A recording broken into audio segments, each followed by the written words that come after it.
Morning. Glad you're all here. You ready for another wild trip in accounting and stuff? Give your switch on. Oh, switch on. Yeah.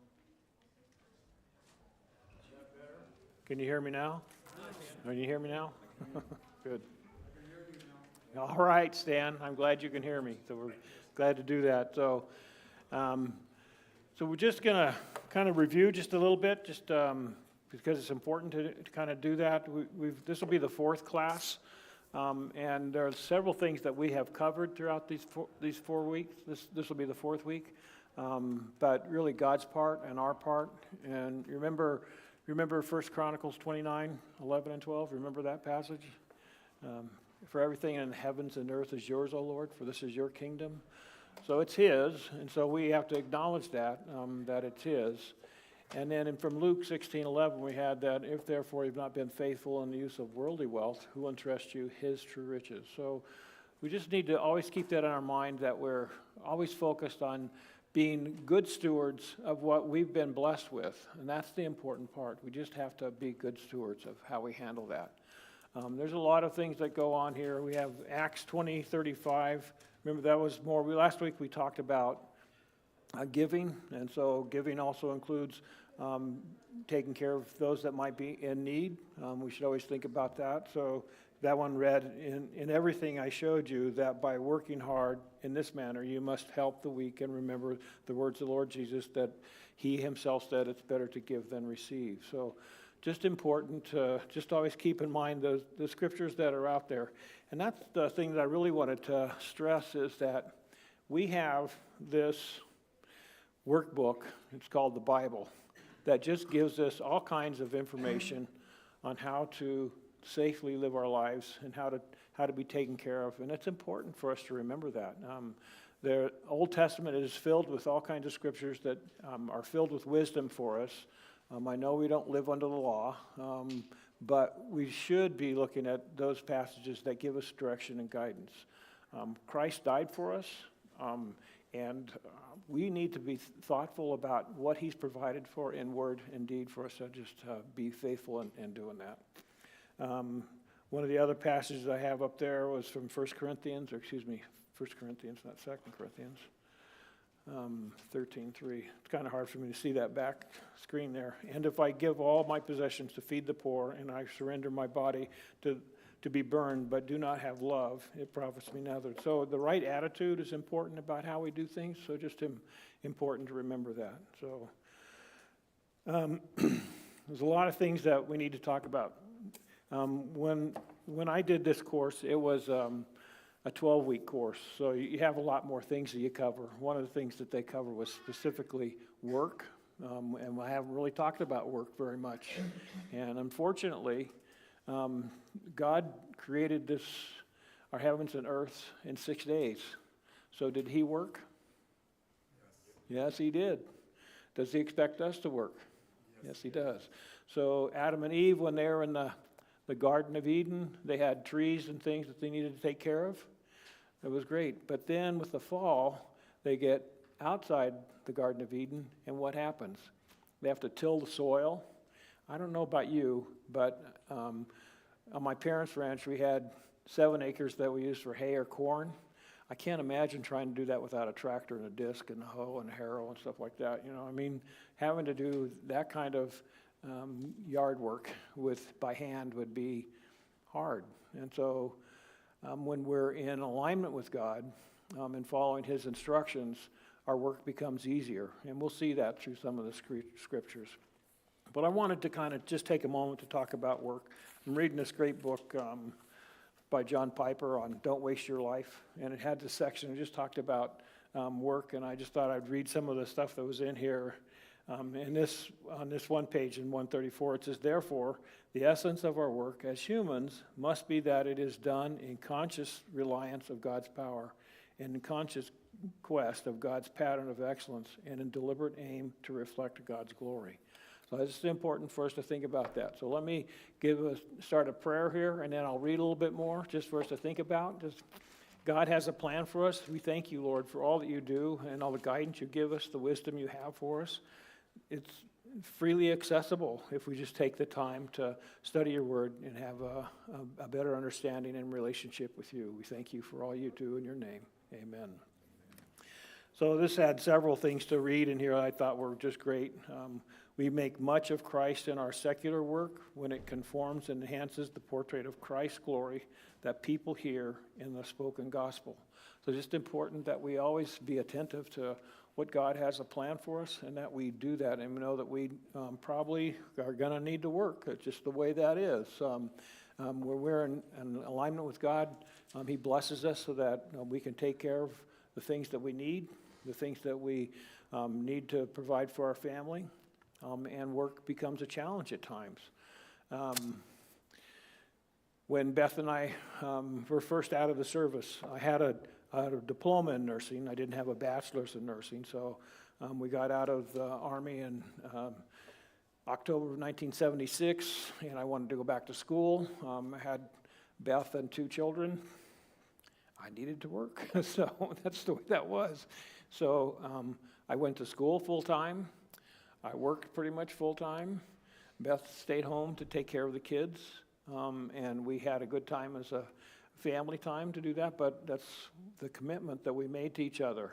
We also lived in an apartment complex, and so we were fortunate to be able to manage the apartment complex and make sure the pool is cleaned, and do things like that. You just make extra effort to make sure that the needs of the family are taken care of. So it's harder. I know of a family that I was told a story where the dad worked actually 3 jobs throughout the year. One was a school teacher, and so that they do those so the wife can stay home and take care of the kids. So it's a commitment that you make. Maybe you don't have kids and you both want to work, so you're double income, no kids. I mean, that's fine. You can be that way if you want to, but if you have children and someone needs to make a commitment, how you're going to do that together. Husband and wife together make those decisions, so it's not something that one person decides and the other one has to live with it. So that's just a commitment that you make. So I just thought this was a good read, had good things to comment and about that. So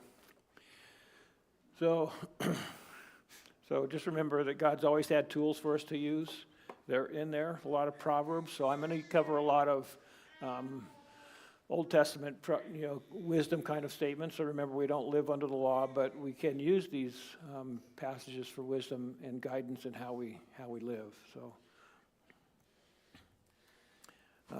So here we start off with this passage from Proverbs, which says, the wise man saves for the future, but the foolish man spends whatever he gets.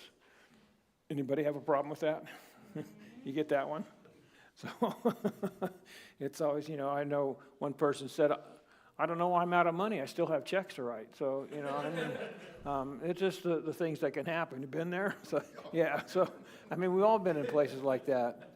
And I know that I have a grandson that's trying to figure out how to start saving for the future and invest.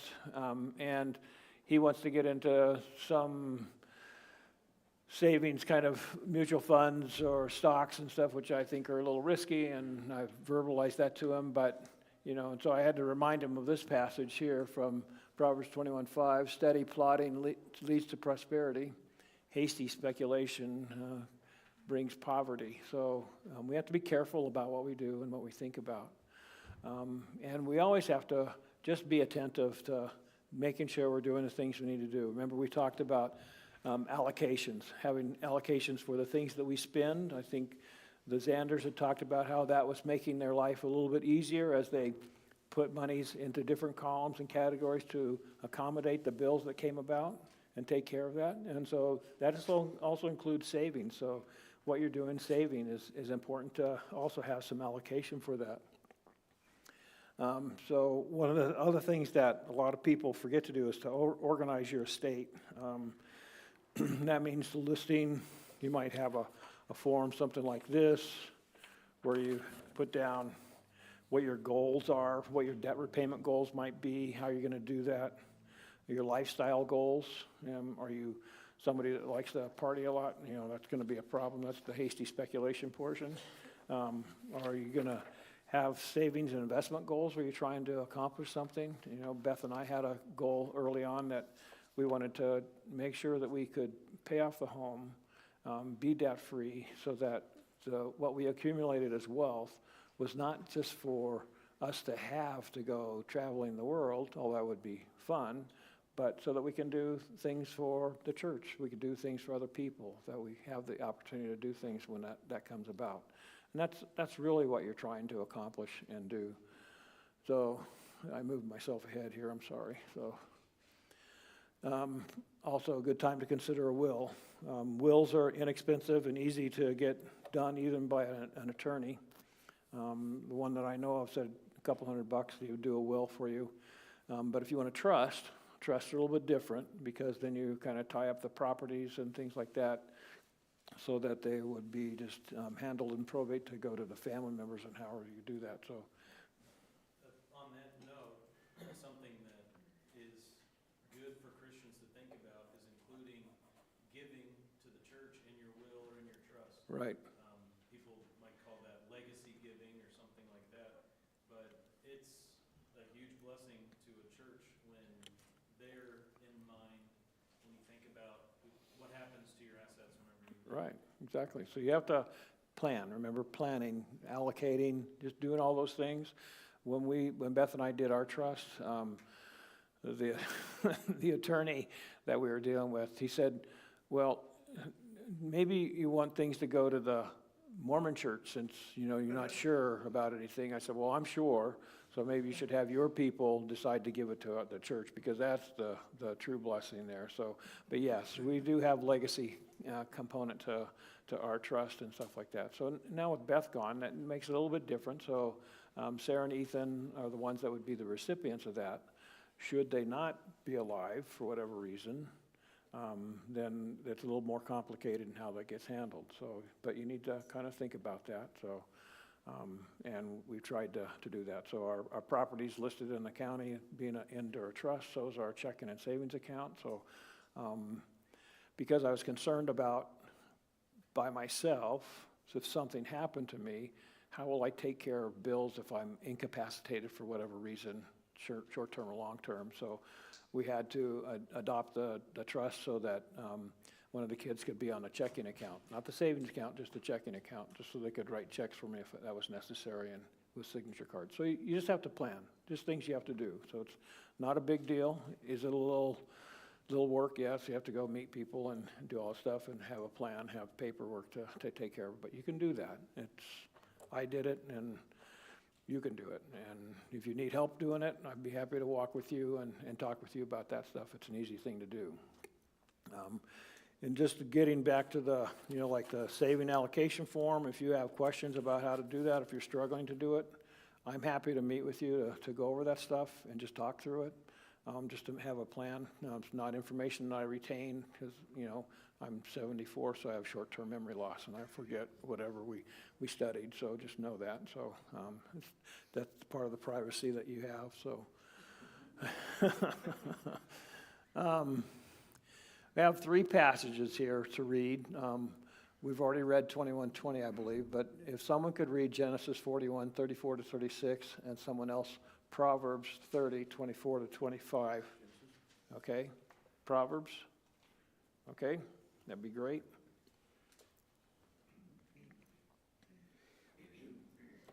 Let Pharaoh proceed to appoint overseers over the land and take 1/5 of the produce of the land of Egypt during the 7 plentiful years. And let them gather all the food of these good years that are coming and store up grain under the authority of Pharaoh for food in the cities, and let them keep it. That food shall be a reserve for the land against the 7 years of famine that are to occur in the land of Egypt, so that the land may not perish through the famine. Good. All righty. And Aiden? 4 things are small in the earth, but they are exceedingly wise. The ants are not a strong people, but they prepare their food in the summer. So here we have Pharaoh planning things to take care of how to save and pre-allocate and plan for the future. And you have ants who do the same thing. Here they're small little creatures, and they kind of plan ahead, store up in the summer for the winter time, so they have that. We get to do that too. We get to pre-allocate and plan, and we should have a plan of how we're gonna do things. How many people store extra food in their basement or in their closets and stuff like that, yeah, in the garage, yeah, a lot of us do that. So it's just being thoughtful about buying things ahead of time, having things in place, and making sure that you're ready for when you run out of laundry detergent, it's downstairs, you don't have to run to the store real fast. And that way also you can buy things on sale and kind of save money, which is an important aspect of that. So what does it say to you? Is that what you see in those passages? Okay, so it's important thing for us to do. So these are wisdom passages. So if you're not saving, think about how are you going to plan to do that? What are you going to do in the meantime of how you start accumulating stuff? It's a small step. You just start one step at a time. You don't have to say, well, I want to save this amount, and so I need to do large amounts. You don't need to do large. You just need to start something small and steady. I think when Ethan started, it was $25 a month. You just start that way. You just start trying to pre-accumulate and have things so you store up for the future. Just an important aspect of doing that. I know that I worked with a young man that, and I'll tell you, this was in the 90s that I read an article that at that point in time, I think it was like 1996, that people over 50, 90% of them had less than $10,000 saved for retirement at the age of 50. And so he wanted to have $1 million saved by the time he retired at 65. So it was almost equal to the amount of money he made each month was what he was going to need to get that. So it's ugly. And when we get towards the end of this, I have some saving scenarios where you can see that getting started early is very important for you to do. So Luke 12:16-21. Let's see. Someone want to grab that one? You got it? Thanks. And he told them a parable, saying, The land of a rich man was very productive, and he began reasoning to himself, saying, What shall I do, since I have no place to store my crops? Then he said, This is what I will do. I will tear down my barns and build larger ones, and there I will store all my grain and my goods. And I will say to my soul, Soul, you have many goods laid up for many years to come. Take your ease, eat, drink, and be merry. But God said to him, You fool, this very night your soul is required of you. And now who will own what you have prepared? So is the man who stores up treasure for himself and is not rich toward God. That's true. Jumping down to Sure, 34. It says, For where your treasure is, there your heart will be also. So it's an important reminder for us, just being careful that you understand that if you're doing things for yourself, you're making yourself rich, you're not benefiting your brothers and sisters in Christ that may have a need. You need to be more thoughtful about how you handle that and just take care of what you do so that you don't end up having your life taken from you. And now, if with him being gone, who got everything he had? Everybody else. So we just have to be careful about our intention about how we save, that our heart has to be correct. Our love of God has to be correct about how we do this and why we do it. Being consistent in our savings is important, but don't get out of balance. Remember who owns it all. It's important to remember that. I think in 2008 when the housing market crashed, and I probably told this story before because I can't remember because I'm old, but our retirement accounts between Beth and I dropped about 45%. And, it's kind of painful to see that. And you think, well, what's going to go on? Even my investment advisor said, just stay there, just watch it. So, and eventually within the next 2 or 3 years, it all recovered. And then some was even higher. So it just have to be patient and not be hasty. You don't want to be hasty about savings. It can get you in trouble real fast. You can make the wrong choice, go the wrong direction. Pardon? It is long-term investment, so that's what you're trying to do. So that's why it's okay for us to save. It just is something we need to do. We're planning for the future to take care of our family. That's all we're trying to do, take care of the church, to be involved. We have to be good stewards of everything that we do, so. 1 Timothy 5:8. I don't know if anybody has that, but, I can read it. okay, that'd be great. If anyone does not provide for his own, and especially for those of his household, he has denied the faith and is worse than an unbeliever. So just an important reminder of why we save, why we put things ahead, storing up for the future. It's not for getting rich scheme, it's for taking care of a family, making sure they have enough, making sure brothers and sisters in church have enough. I know that folks often think about having some type of stores for church body here for when things are in need, and we should be also aware that it's something to do, just to be patient in helping others out. So it's good to do. 1 Timothy 6:9. You got it? Okay. But those who want to get rich fall into temptation and a snare. Oh my gosh, let me start over, sorry. But those who want to get rich fall into temptation and a snare and many foolish and harmful desires which plunge men into ruin and destruction. So the attitude that we have towards how we save can make a big difference. And it can get you in the wrong direction, get you into things that are not healthy for you spiritually or physically, can get you in trouble. So you have to be cautious about that. Since you had 6:9, do you have 6:10 as well? For the love of money is a root of all sorts of evils, and some by aspiring to have it wandered away from the faith and pierced themselves with many griefs. So this is an example of money becomes our God and leads us away from what's really important in our life. We have to always keep in mind that we serve a wonderful God, and He will take care of us and provide for our needs. But it's up to us to be attentive to that and not wander away from what God has in plan for us or in store for us. And 1 Timothy 6:11, since I'm there, I'll read that one. But flee from these things, you man of God, and pursue righteousness, godliness, faith, love, perseverance, and gentleness. So it's just important we should just avoid that desire to get rich. I mean, it's important just to be thoughtful about that. It's a trouble. It's a slippery slope. We get you going down the wrong way. So, and everybody wants to have a good income, wants to make good money, but make sure you have good balance in that and ownership for who owns it and where you're going with those feelings. Okay, 2 Proverbs passages, one 21:5, 24:27, and 27. So we'll take, who wants to read 21:5? Okay, Jerry. Who wants to read 24:27? Hayden, good. How about 27:23? Okay, Stacy. Ecclesiastes 3, awesome. And Ecclesiastes 11:2. Okay, great.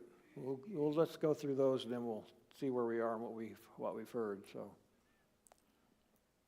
Jerry. The plans of the diligent lead surely to advantage, but everyone who is hasty comes surely to poverty. There you go.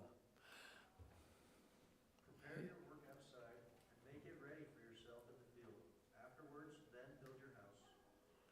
That's an important scripture. A lot of people jump to I'm going to build a house and then I'll get my job.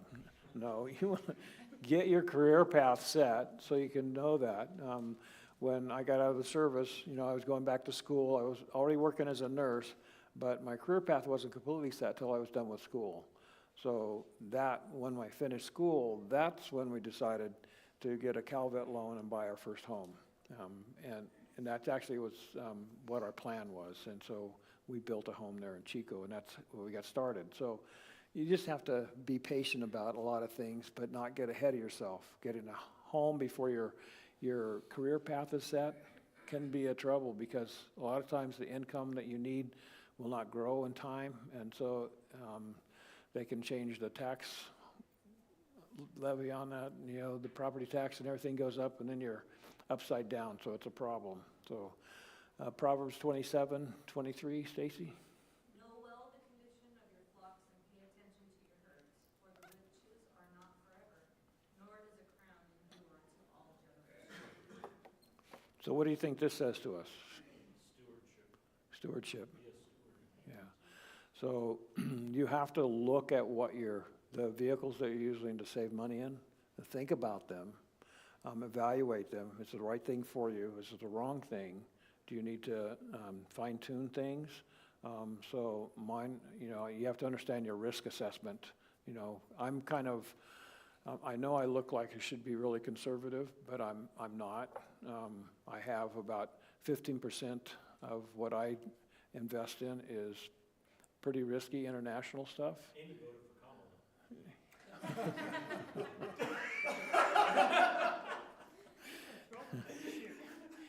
Yeah, that's not true.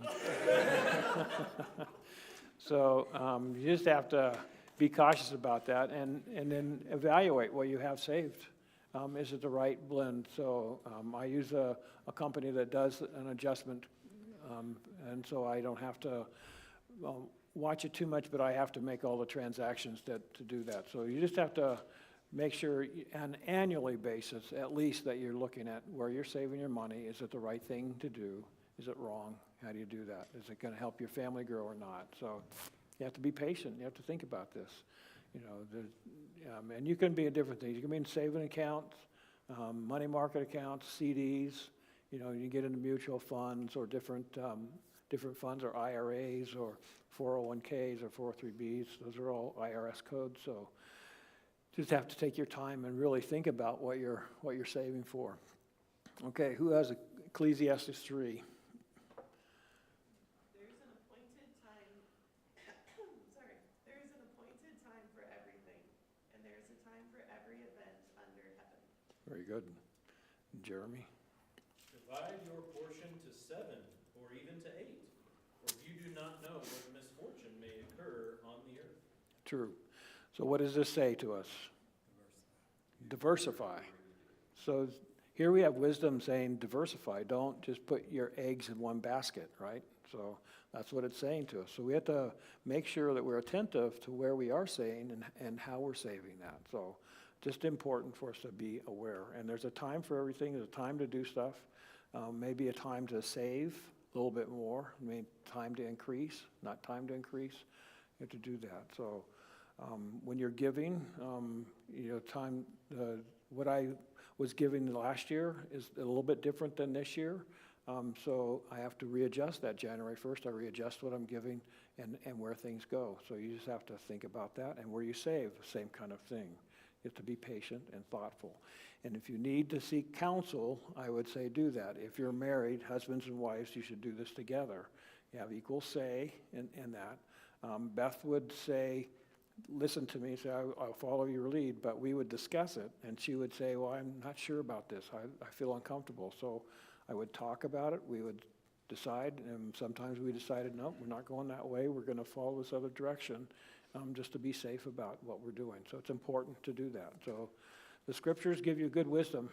It's really up to us to really take care of that. So Isaiah 48.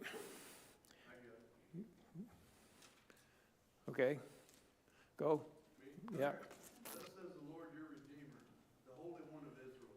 I am the Lord your God, who teaches you to profit, who leads you in the way you should go. Oh, that you had paid attention to my commandments, then your peace would have been like a river, and your righteousness like the waves of the sea.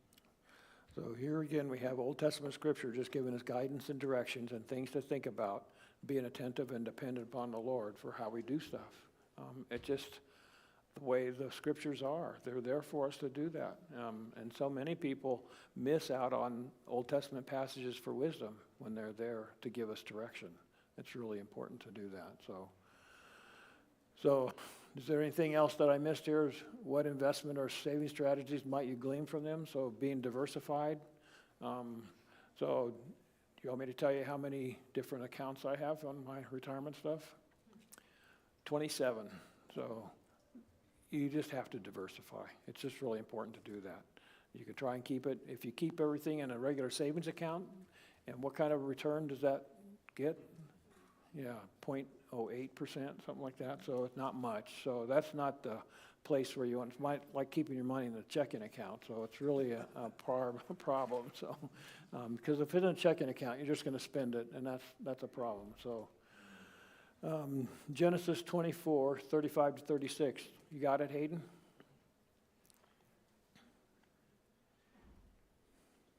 So he said, I am Abraham's servant. The Lord has greatly blessed my master so that he has become rich, and he has given him flocks and herds, and silver and gold, and servants and maids, and camels and donkeys. Now Sarah, my master's wife, bore a son to my master in her old age, and he has given him all that he has. All right, so what do we see from that passage? What do we hear? What are you hearing from that? Jerry, what did you hear from that one? Well, God provides, and some people he provides generously, Sure. and Abraham passed it all on. So that's what we do. Don't take any with us. That's right. You don't take it with you. You know, you're not going to beam it up to some other planet or something like that. So let me see. Proverbs 13:2. So 13:2 is just a reminder of being about your attitude, because it says, from the fruit of a man's mouth he enjoys good, but the desire of the treacherous is violence. Just a reminder, just to have a right attitude about how you handle the wealth that you have, the blessing you have. Be careful about that. Making sure that you stay on track with what God would have you do with that money, and be careful. So there's a lot of wisdom warnings out there as well. So 2 Corinthians 12:14. I need a young family member to read this one. So, okay, Andy, you look young enough. So. Here for the third time. Yep. Yep, okay. Here for the third time I'm ready to come to you, and I will not be a burden, for I seek not what is yours, but you. For children are not obligated to save up for their parents, but parents for their children. All right, so so you're going to take care of your children. The children are not required to take care of you, but we're obligated to provide for them. What kind of things do you think are beyond what we are obligated to do for our children? Sports cars. Pardon? Sports cars. Sports cars? Okay. Are you required to send them to college? No. So a lot of times people in my age category will cash in their retirement accounts to send kids or grandkids to college. And it puts them at risk that they won't be able to do what they're supposed to do. You want to support them, that's great, but you don't have to be the bottom line feed to fund it. So you just have to be careful about what you think about sending the kids to college. Now, if the kids work hard and study and are able to get grants or scholarships, that's great. That's what you want. When I worked on my master's degree, I competed for a grant scholarship from the hospital I worked at, and I was able to get that. So, because grad school's kind of pricey, you know, each class was $785, and we were doing one class a month for 20 months, so it adds up after a while. So a $4,000 scholarship grant that I didn't have to pay back was great. I loved that. So you just have to compete for things that are going. Now, did the hospital benefit? Yes, because I did a grad project for the hospital and redirecting where patients went that had interventional services instead of going to the ICU, where they spent 3 to 5 days in the ICU on heparin drip, which caused other problems, and put them in a non-ICU environment with people that could take care of the sheath that's in their femoral artery and get them out the next day. So saved the hospital almost $700,000 in the first 3 months. So it's beneficial. different staffing ratio, different things. So that's what you can do. So the hospital benefited for the grant that I got. So, you know, there's a lot of things you can do to kind of make things better. Should parents leave material wealth for their inheritance for their kids? Do we think we're supposed to do that? Yeah. Yes, sir. I think that last passage you were looking for, the Proverbs 13:2, is probably 13:22. Oh, It that, says, "A good man leaves an inheritance to his children's children, and the wealth of the sinner is stored up for the righteous." yes, that's true. That is the correct passage. So did you get that, 13:22? So we just are required to kind of take care of our children's children. So just be mindful of that. Make sure you have a plan, think about it, reallocate your funds and watch over them. Hey, Mike, Yes, sir. if I could just throw in a personal anecdote. Okay. From my story, you know, my mom died when I was 16, and we lost our house the same day. And one of the frightening things for me was that I was left with my dad, just me and him, because my dad was always the really hard parent. My mom was the softie who gave me everything I wanted. And but we were immediately poorer than we already were, and my dad basically made me pay for everything. He didn't have any money to help me out, so I had to, starting at 16, I had to pay for my own internet, because he had no use for the internet. All right. Gas, insurance, cell phone, all of those things. Any groceries I wanted beyond meat and potatoes, he made me pay for. But I look back, and I've said for years, that was one of the best things that ever happened to me, was, and I mean, I was working a part-time job and going to school, and I was getting, until I was 18, some social security checks because of how that works. Right. But that was all taken care of pretty fast, and I had to learn how to pay for things really quickly. And that was one of the biggest blessings to prepare me for adulthood, was to have to do that in my teen years. And so, even though at the time it was painful discipline, I look back and I'm very thankful for that. Yeah. My dad just wasn't someone who gave me everything without me having to worry about it. And so I think the point there is that parents should plan, and when they can't, the kids end up having to learn how to fend for themselves.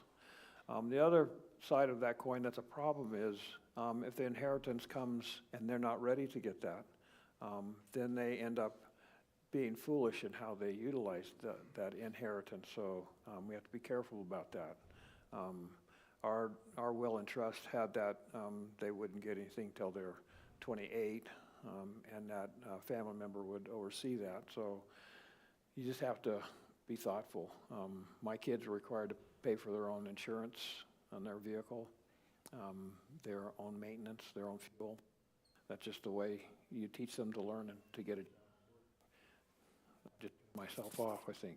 So, okay.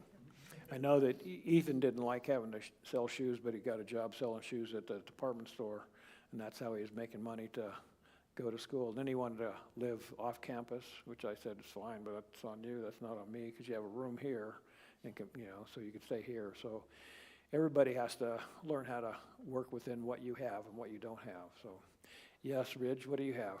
The problem with these new generations is they think their parents should pay for everything for them. They think the money's just gonna fall into their hands and they can do whatever they want. Cool, true. So I can hold Mandy to that she's not going to pay for everything, so. I agree, Ridge. That's a good point, because I think a lot of kids today are in the instant gratification mode where they want things now, and they want things they don't understand how to pay for it. So how do you teach them how to save and take care of themselves? So.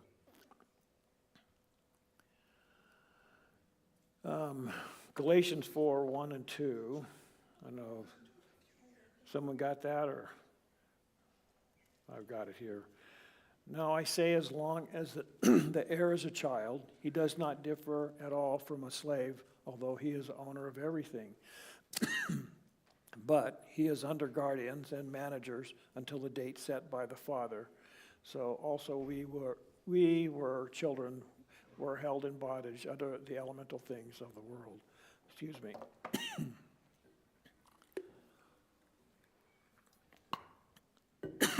So it's just making sure that you are timely in how the income or the wealth comes to the children, that we just are careful about that, and we think about that. Proverbs 20:21. I think we've read this already today, haven't we? Yeah. An inheritance gained hurriedly at the beginning will not be blessed. There you go. So, good. One of the other things that people try and get rich on is gambling or playing lottery tickets or betting, taking risks, speculating, from cancels, sports betting, horses, hockey games, baseball, football, college football. There's lots of money out there in that. People wanting to get rich, get better. So, you just have to be cautious that that's not the way that God wants you to earn money.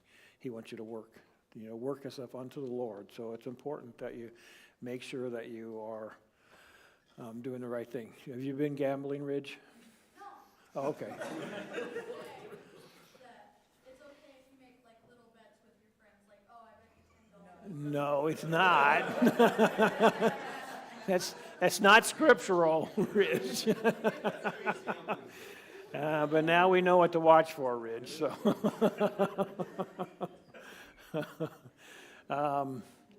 Proverbs 28:20. That's funny. So Proverbs 28:20 reads, "To show partiality is not good, because for a piece of bread a man will transgress." And 22, that was 21, sorry. "A faithful man will abound with blessing, but he who makes haste to be rich will not be unpunished. And a man with an evil eye hastens after wealth and does not know that want will come upon him." So it's like the person that was growing all the the grains and stuff, like stored it up, and just was storing up for himself, not for anybody else. And the Lord took him home. So I'm not sure which home he went to, but didn't sound like he went to the right home. So he went to Sheol. So just to be careful. Godly persons are not putting our faith in betting and hasty speculations like that. We just have to be cautious about what we do and how we do that. So just to think about savings, I put investments. It could be savings, whatever. To provide for your family, we saw that in 1 Timothy. To be financially free eventually, to serve the Lord. Maybe you want to operate a business. That's okay. That's a good thing to do. But you have to save the money and pre-allocate the money to do that. So you just can't just jump into debt. That's one of the big problems they have in this state, is that a lot of businesses are getting started because it's easy to get through the state licensing process, and then they're upside down trying to open up 3, 4, 5 stores at one time. Yes, Andy? So Stacy works at UCCU. Yep. And she has several people that have 2, 3, 4 HELOCs, where they're taking the Money out of their value of their house. right. And they're borrowing money. So they'll have 3 or 4 mortgages, liens against their mortgage. Yeah. It's called leveraging. They're trying to leverage themselves so that they look more affluent than they really are. And it is a problem because at some point in time, the note's going to be called, and then you have to come up with it. So,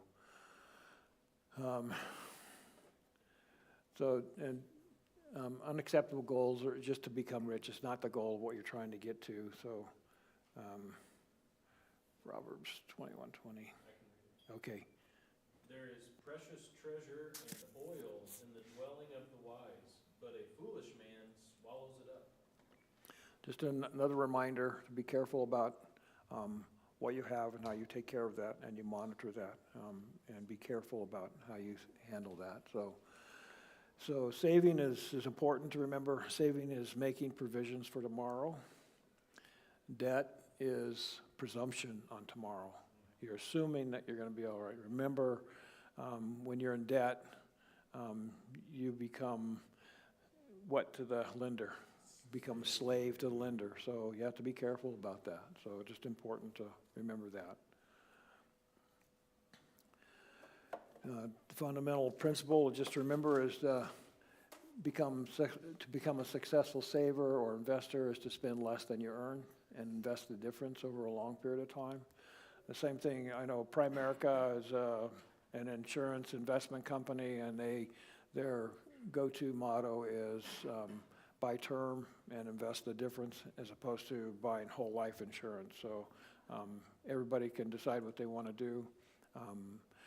Personally, the only insurance I have besides health insurance is something to open up the grave and put me in the ground. So, and that's it. So I'm not going to put into whole life insurance, but if you're a young family, you probably need to have some type of protection on the off chance that you would pass away prematurely, and how are the family going to be taken care of.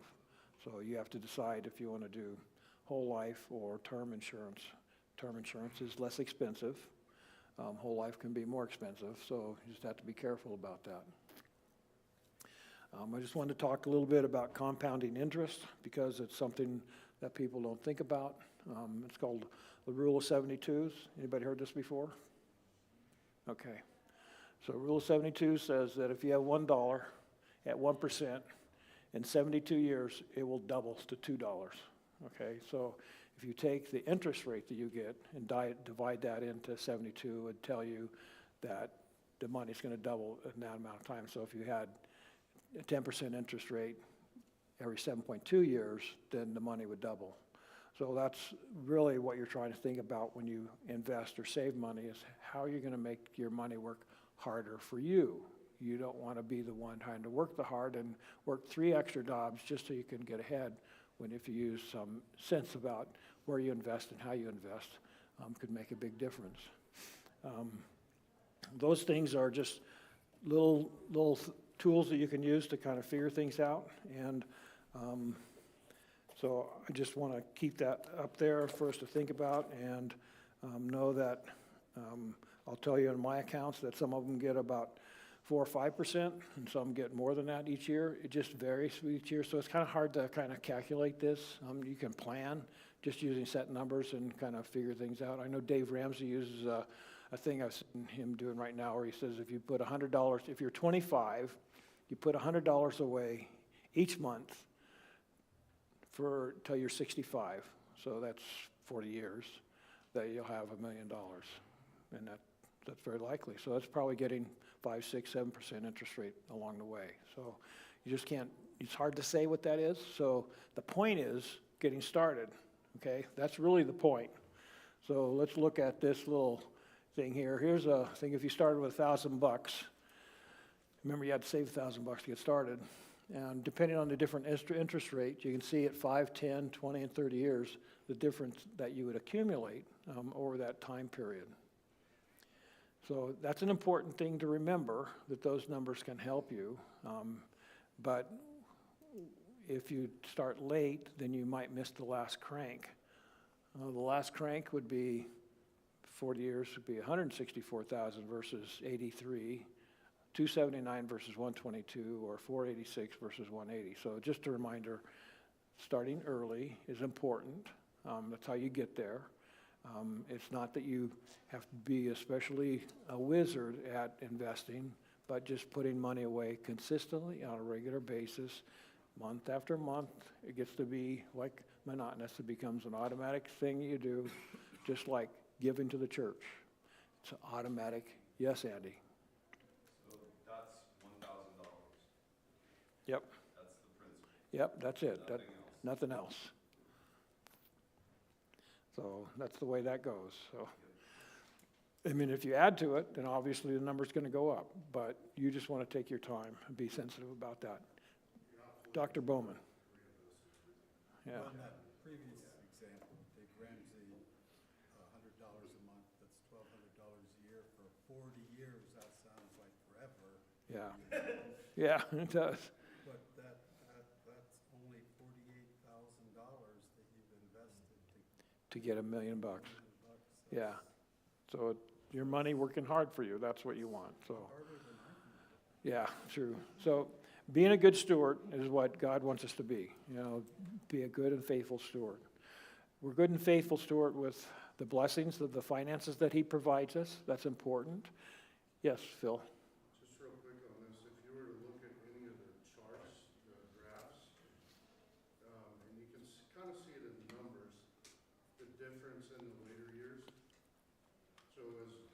accumulate or you build up savings, a lot of times we can say, let's withdraw that for vacation car, XYZ, whatever, and sometimes that's the right thing to do.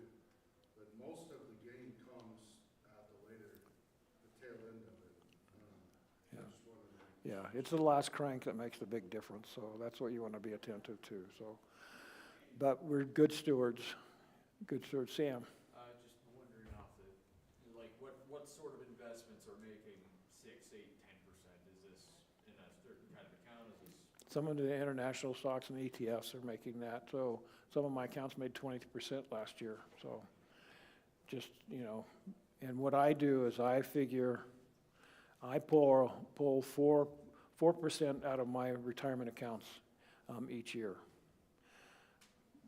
But I base it on the fact that I will gain at least 8% over the year. So my amount that I have in my retirement accounts is probably $200,000 more than it was when I started in retirement 10 years ago. So I'm taking out less, just like you save. You spend less than you make. I take out less than I make on my retirement account. So you have to just be patient about stuff. You can't rush to it and think it's going to be okay. And for you young folks, the earlier you start, the more beneficial this will be. So, and it's hard. It takes some diligence, just like giving to the church. It has to be consistent and follow through. It's important. We're stewards of not only the blessings we have, but we're stewards of this facility, this church body, to take care of each other, to take care of the building. How many people come here to help clean and stuff like that? I mean, a lot of us do that. I mean, that's part of our responsibility. Some participate in doing music ministry. Some work with the children in Sunday school. Some come and do adult education for women and men. So we have lots of things that we get to be stewards for. It's just important for us to remember that. So just remember the pre-allocation for your savings, for your bills, for savings itself. You might want to use utilities, clothing, insurance, auto savings, tithe. Here's a big one. We just got done paying for our Christmas bills. Everybody got all caught up on their credit cards. I save for Christmas. I save for Christmas gifts for kids and grandkids and great-grandkids. And I also save to give extra to different religious organizations that I want to contribute to. So I can do an end-of-year contribution that way. So there's just a lot of things you can do to pre-allocate to make your life easier and streamlined. So the 7 baby steps from Dave Ramsey was put $1,000 away. Save that. That might take you a year to get that done. That's okay. It just takes time. And then start paying off debt. So he uses the snowfall basis, and that is take your lowest debt, add extra money to that payment while you're paying the others, and when that one's paid off, then you take that money you're paying there and add it to the next debt that you want to do. I mean, the average person in this state anymore has probably 4 or 5 credit cards, and most of them have at least 10,000 on them. So that's a problem when you're in debt like that. So, but just kind of snowball it and just kind of keep going until you're all paid off. And while you're doing that, if you use the credit card, you have to pay what you charged off that month. You can't let it go and accumulate into another account. So do I use a credit card? Yes, I use it. And when I'm using it, it's for an intentional purpose. And when the bill comes due, I pay it off. And I take it from the different accumulation account where I took money. If it was the oil change on the truck, or what was the last thing? I had to have something done with part of the injector system, which was not inexpensive. And so you just have to be able to do that. So I save for repairs, I save for property insurance, for homeowners insurance, for health insurance. You just have to have those done. And if you're doing a lot of things, but at small amounts, it's less painful. And you can see that grow, and you become your own banker. Continue to grow to have 3 to 6 months of emergency funds. I have a little bit more than that, but that's a goal. That takes probably 3 or 4 years to really get there if you really work at it hard. So just know that. Investing your household income into either a Roth IRA. Do you know what a Roth IRA is? Anybody not know? So Roth IRA is after-tax money going into a pre-tax environment, so it grows tax-free. It's a good thing. You don't get much of that anymore, so you want that. You might have tax-deferred savings like 401ks or 403bs. Usually nonprofit hospitals or schools are 403bs. Just on a side note, if you feel like you're going to have a heavy tax burden for last year, for 2024, you're still eligible to put up to $2,000 into an IRA before April 15th to offset that if you want to do that. So I'm not telling you where to go do that, but you can do that. It's according to the IRS offices. So save for your children's education. If you want to do that, that's a great thing to do. Pay off your home early. Like I said, we did that. That was our choice we had, so we didn't do a lot of extra things. I think Beth and I, of course, we traveled to Panama when I was in the service. We traveled around the country.